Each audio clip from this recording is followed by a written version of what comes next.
We don't talk a lot about UAB athletics anymore, and that's sad because we got a glimpse after the return of the UAB football program under Bill Clark of what UAB could be at its best.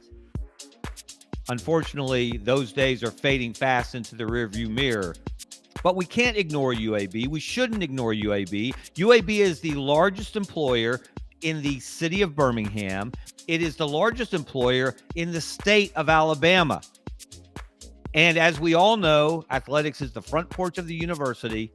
Some people understand that, some people don't. And some of those people might just work for UAB.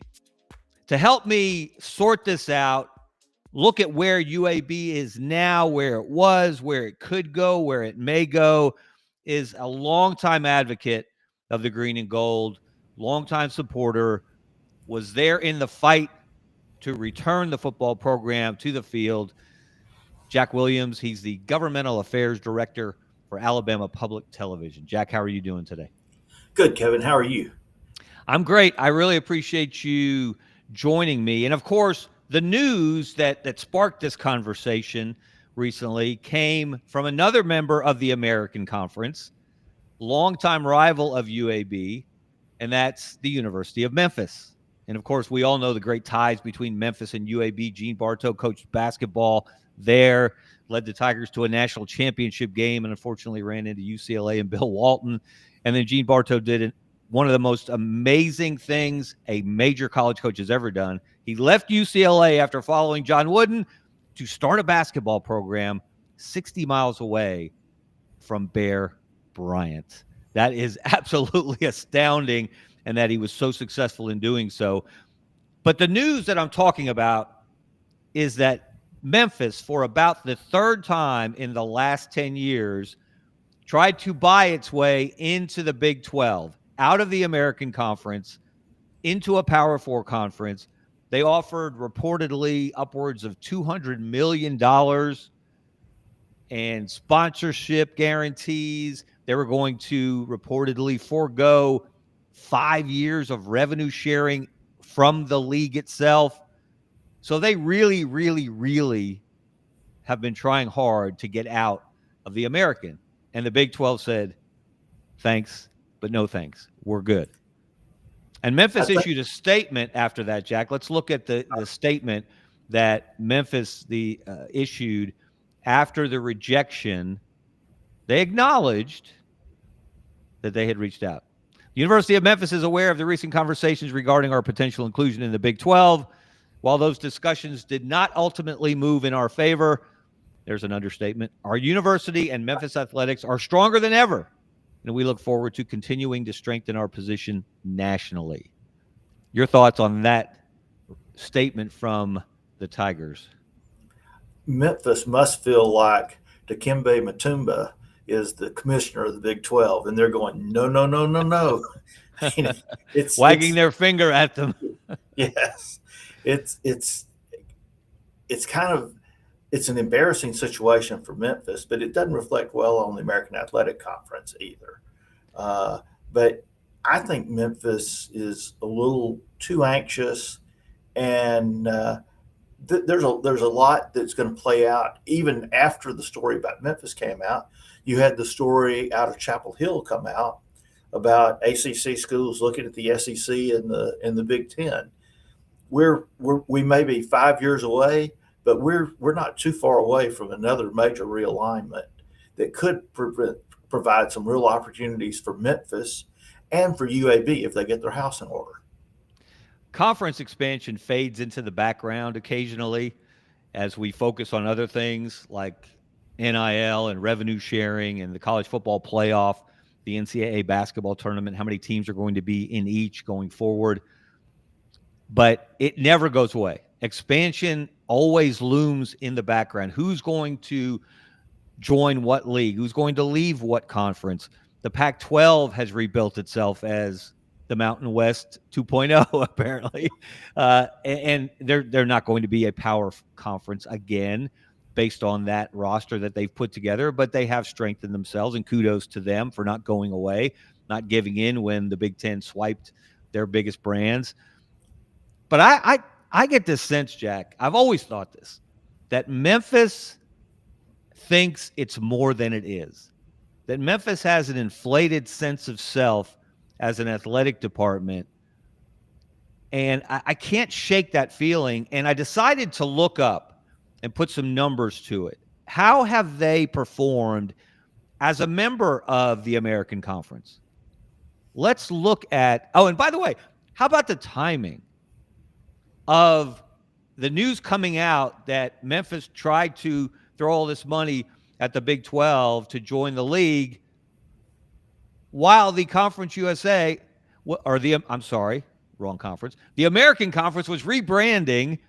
They're no longer the AAC, not that anybody ever really called them that. They're going to be called the American. They have a nice new mascot. There you see Soar the Eagle as a football player, as a basketball player, and they have a new motto, Built to Rise. So how has Memphis performed in the last 10 years or so as a member of the American Conference?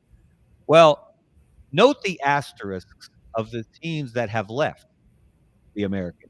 UCF, Cincinnati, Houston, SMU, Louisville on the basketball side. But what jumps out to me, Jack, in looking at that graphic is, and by the way, on the right side, the basketball totals, those are regular season championships and conference tournament championships.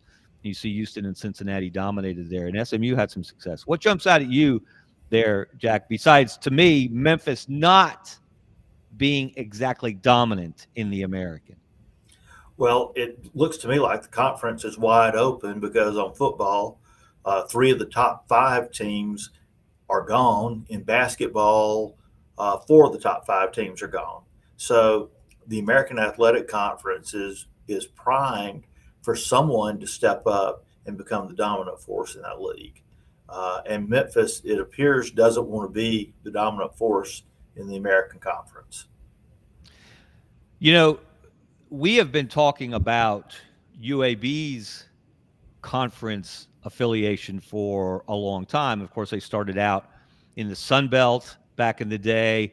And then when Mike Slive and the Great Midwest was formed, they joined that. And that was really built strongly on Gene Bartow's relationships. Yes. And then, of course, the Great Midwest became Conference USA. And as usual, a lot of those schools, the Louisvilles of the world, Marquettes, they were looking for bigger and better homes.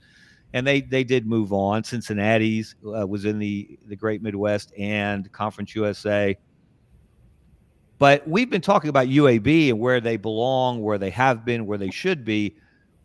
And when I saw this story, Jack, about Memphis, again, getting turned down by the Big 12 and making these very loud and expensive overtures, I reflected back 9 years to a story that I wrote in AL.com about UAB, or at least someone connected to UAB, making an inquiry of the Big 12. And now it can be told, Brendan, can we see a copy of that story, or at least the headline and the lead on that story on AL.com that I wrote? I think it was in September 28th, 2016, to be exact. There's the headline on UAB conference expansion and a phone call with the Big 12. While the Big 12 continues to waffle on expansion, with word that Oklahoma, then a Big 12 member, isn't crazy about the so-called leading candidates, you'll never guess which school reached out to the conference and got as far as a conversation with the commissioner. It was UAB. And now it can be told, we're not exactly revealing the identity of Deep Throat here, but the source for that story, who was not identified in that story, is none other than Jack Williams. Jack, you want to take us through what happened 9 years ago? Well, obviously, 16 UABs, we're leading into the return of which came a year later in 2017, 11 months later in 2017. And there was a lot of talk about Big 12 expansion, and I don't know that, I don't remember if they even expanded. I think they contracted since then, and then they had some expansion later on. But I had worked very closely with the athletic administration, and particularly with Coach Clark and some other boosters in the Birmingham community that really felt like UAB was in a position to really take off and do some special things reminiscent of what UAB did in the early years of basketball under Gene Bartow. And at the time, I was a member of the Alabama legislature, and I had was fortunate enough to have some connections around the country in Iowa and in Oklahoma. And I made calls to a few friends, and they put together a phone call with the Big 12 commissioner, whose name I'm drawing a blank on right now. Yeah, that was Bob Bowlesby at the time. Bob Bowlesby, and I'm driving into Montgomery one Tuesday morning, and I get a call from Commissioner Bowlesby, and we had probably a 20-30-minute conversation, and he was grateful for our interest, said that they primarily were working with the universities themselves and their legal departments as opposed to boosters. If I remember correctly, I want to say it was Northern Illinois that was trying to get into the Big 12 at the time. I didn't remember that. Somebody, I think it was somebody from the MAC. And as we're looking at that, I think there are several programs in the Southeast that would, and my thought was the only schools that have had real success, or the only conferences that have had real success, were the Big Ten, which is outside of the footprint of the U.S. of the SEC, and the ACC at that time, which had gone head to head and operated within the footprint of the SEC. That the Big 12 had suffered at the hands of the SEC, with their poaching members at that time, Arkansas and Texas A&M, and now Texas and Oklahoma.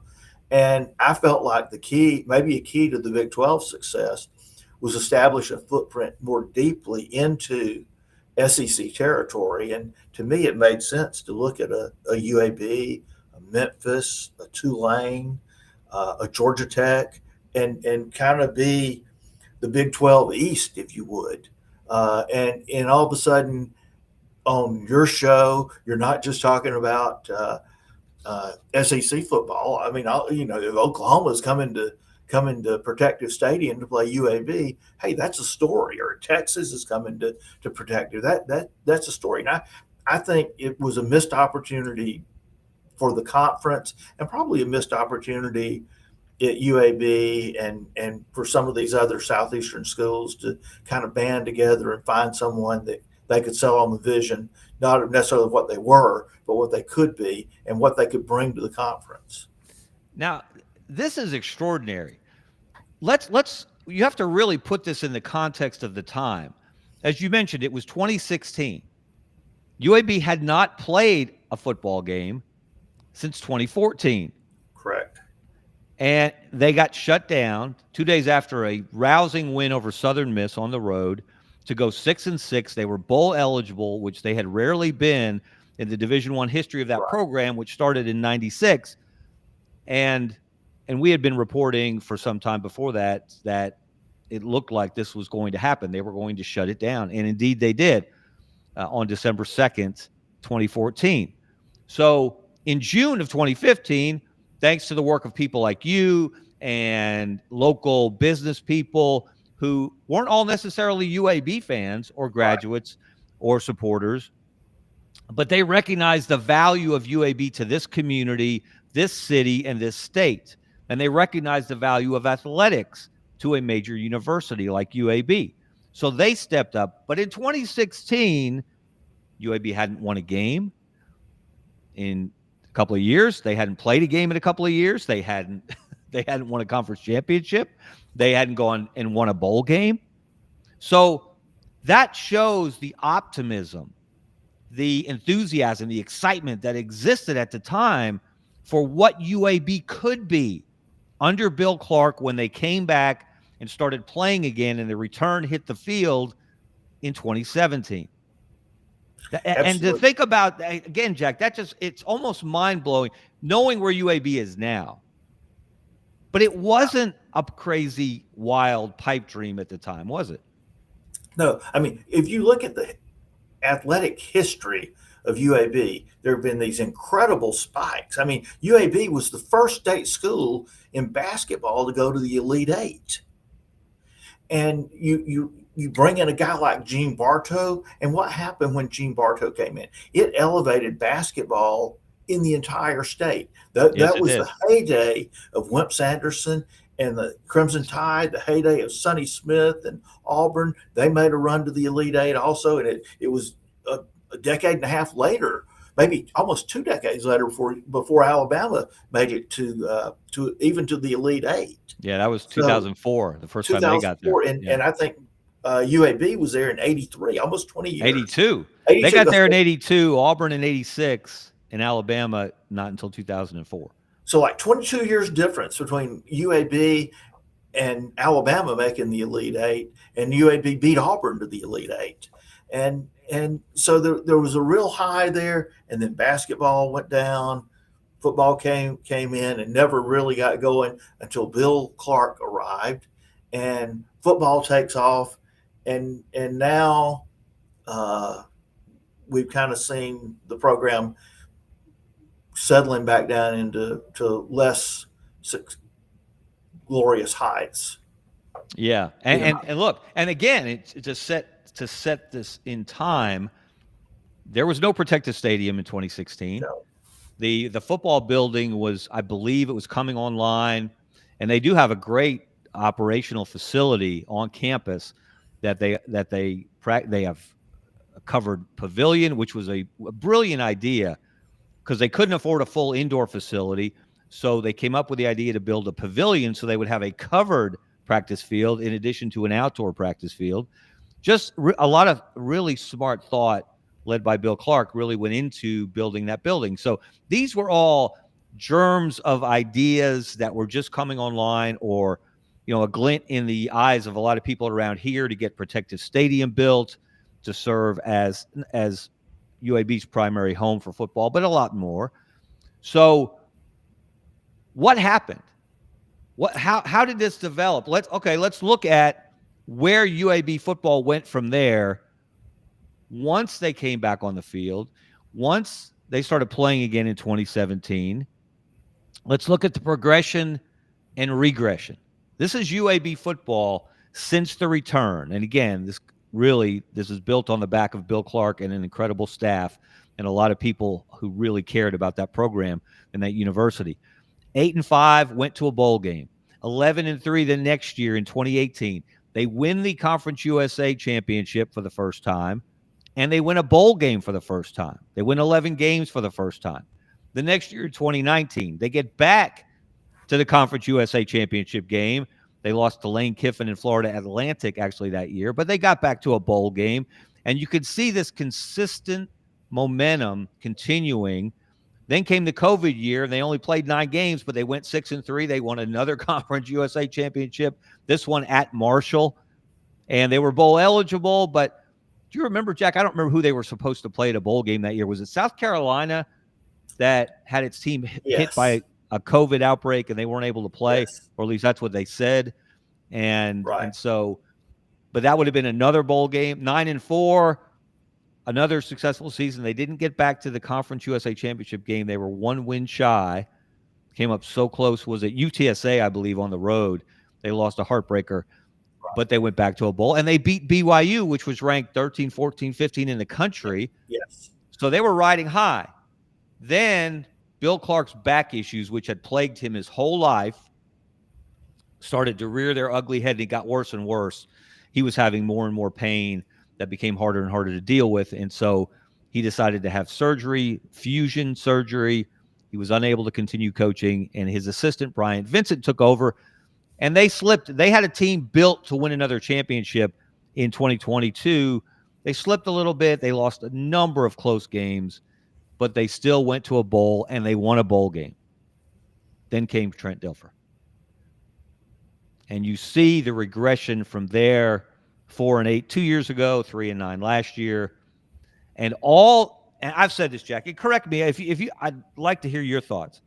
I think all the momentum, all the excitement, all the enthusiasm from the start of the return, from the first day back in June of 2015 that they announced it was coming back, and all the good things that were accumulating and building on themselves, the football operations building, protective stadium, conference championships, bowl wins, it's all kind of evaporated, hasn't it?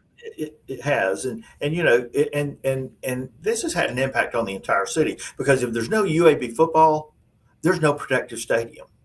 That was a key piece in protective even being built, was the return of UAB football, and I think that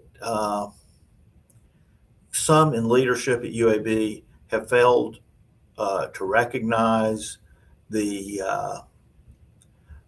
significance that UAB brought to the city and to the university. And in some instances, maybe they recognize it and they feel threatened by it because they have other things that are more important to them. But I think back to a story Coach Bartow told me, that the inception of the athletic program at UAB went back to Jerry Young going to Dr. Dick Hill and saying, look, and the university was probably less than 10 years old then. And he says, we go to a medical conference in Switzerland and folks talk about the great work we're doing in medical research. And you go to Homewood or Centerpoint or Tarrant and folks who've never heard of UAB. And it's athletics that's put UAB on the map in this city and in the state of Alabama. And sadly, the current leadership at UAB has not figured out how to capitalize on that. And I'm talking about, I'm not necessarily talking about in the athletic department itself. I'm talking about the actual leadership of the university, and probably to some degree the board of trustees have continued to fumble what they've got in UAB athletics. This is a sports town, and people love back in the winter, and UAB has generated a lot of excitement over the years that's just produced yawns in the administration. And we should add, going back to your inquiry to the Big 12 back in 2016, that was not supported by, assisted by in any way the administration, President Ray Watts, Athletic Director Mark Ingram. That was not something that they were on board with at the time. Is that correct? People within the administration were unhappy about that conversation, especially when it became public. Why were they unhappy about it? Because it didn't. I don't think it meshed with their vision of what UAB could be, which it doesn't necessarily include a successful athletic program. Wow, that's part of the saddest commentary I think I've heard in a long time about what the vision is or isn't about what UAB athletics can be. But let's look at that 2017 to 2021 period, that 5-year stretch under Bill Clark after the return. Memphis has big dreams. Memphis thinks of itself as a power conference program. Okay, well, where was Memphis football versus UAB football in that period, 2017 to 2021? Let's look at a visual representation, if you will, of where those programs were during that time. And we should add that was a transition period for Memphis. Mike Norvell was the coach for a couple of years in that stretch, and then he moved on, and Ryan Silverfield took over, and he's still the coach. Now, again, put this in perspective. This is a 5-year period. That's a pretty good sample size. In that time, now I should add, Battle for the Bones, for people who don't know, that is the trophy. That's the actual trophy in the background there. It is a slab of ribs, a bronze slab of ribs, which is maybe the greatest rivalry trophy in sports. And it so represents the city of Birmingham and its love for barbecue, and the city of Memphis and its love for barbecue, represented by any number of outstanding barbecue restaurants. They didn't play each other in that time because UAB was in Conference USA, Memphis was in the American. But look at the comparison. One win separated them in that time. In conference championship games, they each played in 3. UAB won 2 of them. Memphis went 1-2. And their bowl record in that time, UAB 2-2, Memphis 1-3. And UAB missed out on a chance to play in a bowl, as we mentioned, in 2020 because COVID hit the proposed opponent, which, again, memory seems to tell me that it was South Carolina. So what does that tell you, Jack? What does that tell you about UAB's ability to compete? And again, different conferences. Conference USA was not as strong necessarily as the American at the time, but you also have a budget built on your league, comparable in your league.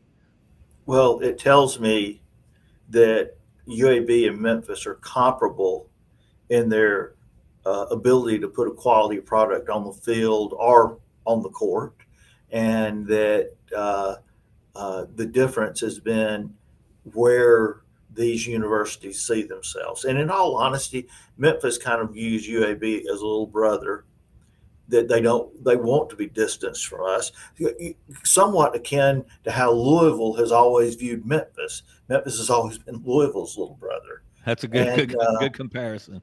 And so what UAB lacks is the leadership at the top with the vision for success for UAB on the athletic field. And if you look at back up 10 or 11 years, and the voices that were fighting within UAB to help restore the pride that we had in our athletic program and to help bring football back, most of those faces were gone within a year or two.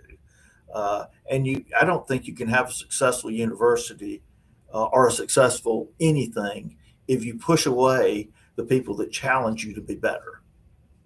Well, unfortunately, people who were affiliated with Gene Bartow, who were colleagues of Gene Bartow, who supported Gene Bartow, they were not necessarily, or have not been, embraced, shall we say, by UAB leadership over the last decade or so. And no, not at again, all. that's another segment of the sad commentary that we're discussing. So where does UAB go from here? That's the big question. Look, we know UAB basketball can compete under Andy Kennedy. It's doing that. Since he got there in 2020, they're averaging 25 wins a year. They've won 2 conference tournament championships to go to 2 NCAA tournaments. They won the conference tournament championship their first year in the American 2 years ago. They got back to the conference championship game last year. They're 2 for 2 as a member of the American in getting to the conference championship game. 2 years ago, they won it. Last year, they fell to Memphis. So basketball is not a problem, and they've done a nice job. This is one thing we can give Mark Ingram some credit for. Under his watch, whether it wasn't all his doing, but under his watch, they have improved facilities, and the basketball practice facility is part of that. So basketball can compete. I have no doubt about that. That's been proven. The real question, though, we know what drives the bus, and it's football. Yes. Can football compete, first of all, in the American, the newly constituted American, which doesn't have UCF, it doesn't have Cincinnati, it doesn't have Houston, and if Memphis has its way, it won't have Memphis for much longer either, if they can find another home. So last week at the American Conference Media Day, we know Trent Dilfer is very verbose, shall we say. He's good at talking. He likes to talk. He's well-spoken. He will say things that other coaches will not say, sometimes to his detriment, as we found out last year when he inadvertently insulted the history of UAB, the UAB fan base, when he said, this is not freaking Alabama, and we're not going to relitigate that. That was a much bigger deal than it should have been or had to be. had he handled it differently 2 days later. But at the American Conference Media Day, he said something that just was extraordinary to me. And let's look at this quote. And kudos to the American Conference, by the way. That's their photo illustration in the background, by the way, that they put out on Twitter on their account. I love what they did there. This is a quote from Trent Dilfer. We're in an era when college coaches are supposed to be strong, invincible. We celebrate ego and brashness and this and that. And I'm the opposite. I've been broken. And that's a good thing. I've been broken. Jack Williams, have you ever, in your long affiliation with college athletics, heard any coach utter the words, I've been broken? I don't think I've ever heard it, those exact words. I've heard coaches talk about being humbled and having to go back and reevaluate, but broken, that's pretty strong. And I think the question is, okay, if you're broken, what are you doing to fix it? What's different? And listen, I've only met Coach Dilfer one time. I'm a UAB guy. I'm pulling for him. I hope he succeeds. But that was a high risk, high reward hire, and there were probably some coaches that had greater success at the college level that were interested in the job, that would have taken the job. And I think this is probably a make or break year. Yes, make or break year for Trent Dilfer. I hope he succeeds. But if he doesn't, where does UAB go from here? I know his daughter has thrown cold water on the idea, but if Dilfer doesn't make it this year and Mark again wants to go high risk, high reward, I think you ought to ride down to Tuscaloosa and see if you can talk Nick Saban into coming out of retirement. He wouldn't have to move far, and the pressures wouldn't be as great as they are in Tuscaloosa. There you go. You can make one of those back channel phone calls, Jack, that you that you like to make to see if you can make that happen. And look, you know, we mentioned earlier, and again, it's lost weight over time. But Gene Bartow, the man who UCLA chose to follow John Wooden, who had a more successful career than Nick Saban. He went to two Final Four. He went to a Final Four his first year at UCLA. Gene Bartow left UCLA as a basketball coach to start a program from scratch in Birmingham, Alabama, a basketball program in the city whose football stadium for 8 million years, Legion Field, had a saying on the facade that said football capital of the South. And the South is the football capital of America. Gene Bartow, what was he thinking? He must have been nuts. I wonder if if he had to do it over again, if he would have. But if that were to happen, of course, now we're really just talking crazy.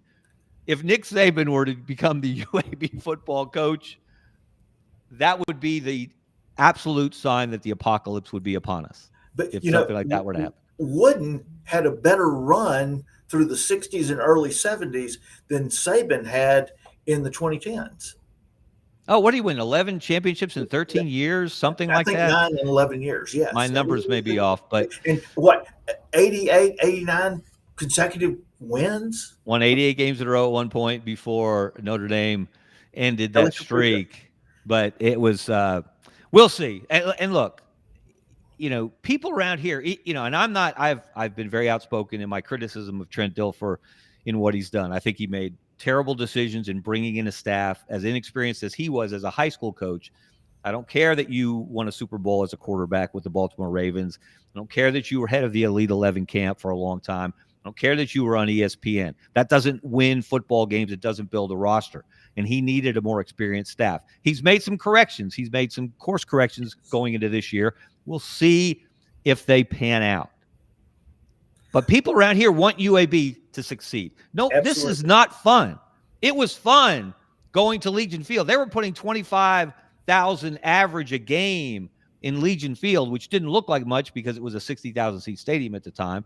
But that's a pretty significant average attendance. They were right at or near the top of Conference USA every year. And if you looked across the country, we get skewed impressions because we compare them to Auburn and Alabama, and you can't, not on that front. But compare them to ACC and Big 12 teams, or even Pac-12 teams, and UAB wasn't that far off. We were kind of in the middle of conference of FBS football, and certainly among then Group of 5 conferences. Yes. So we know what UAB can be.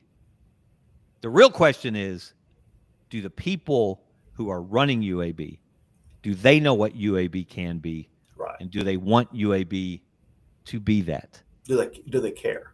And look, I think Mark English, and when you say do they care, you're not talking about do they care about the university? No. You're talking about do they truly understand the value of athletics? And are they committed to being the best they can be in that area? And I think they've handcuffed Mark Ingram, the athletic director, a large degree. He doesn't really have the freedom to go out and really build a successful program. They wanted to have a program that's not terribly embarrassing. But, Kevin, doing it the bare bones way is not going to work in today's environment, especially now the American, we didn't even mention, they announced in May this minimum investment program. Each school has to commit, or has to actually not commit, has to actually do it over the next 3 years. They have to spend $10 million, not $10 million a year. Power 4 schools are going to spend $20.5 million or so a year on revenue sharing. But this is a $10 million investment over 3 years in your student athletes. Revenue sharing, the Alston program of educational benefits for your athletes, those things. And UAB's committed to doing that. So we'll see if they can make it happen.